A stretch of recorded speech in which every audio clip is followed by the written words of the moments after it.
Well, the microcirculation is actually the business end of the circulation, because in the smallest vessels which distribute all the material, the oxygen, the nutritions and everything, you have a very small diffusion distance to the actual working myocyte. So you need a very well working microcirculation to have a well supplied myocyte array. It's a little bit like small roads in a town. You couldn't supply a town only by big roads. You need the small roads reaching every single house. And over the last 10, 20 years, there's more and more evidence that problems in the microcirculation underlie a substantial number of diseases which lead to myocardial problems.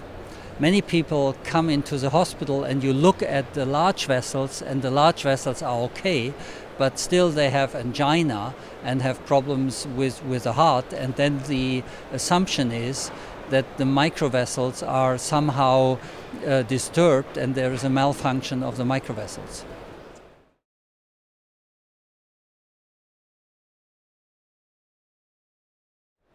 Yeah, that's an interesting question, and over the last 30 years there has been a shift from mechanistical research in animals in addition to what we do in man towards a imaging research mostly in man.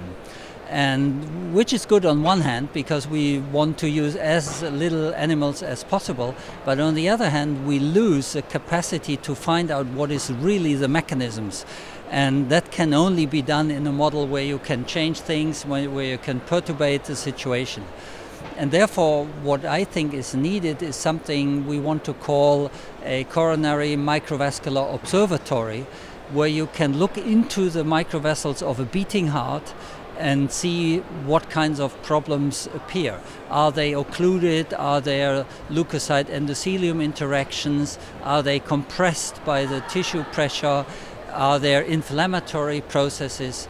And this nowadays can be done very well by modern microscopic techniques. During the last 10 or 15 years, the development of two-photon microscopy, of photoacoustic microscopy, of light sheet microscopy have all enlarged the array of possible investigation tools so much that we can now focus on these things. But you need to bring together experts from the functional cardiac side or the vascular side and these people who can deal with these modern microscopes.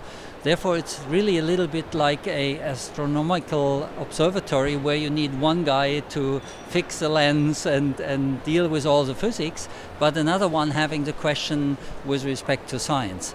And this should come together on a large scale, creating groups where one part of the people bringing the questions and the other part of people tell them how they could address these questions.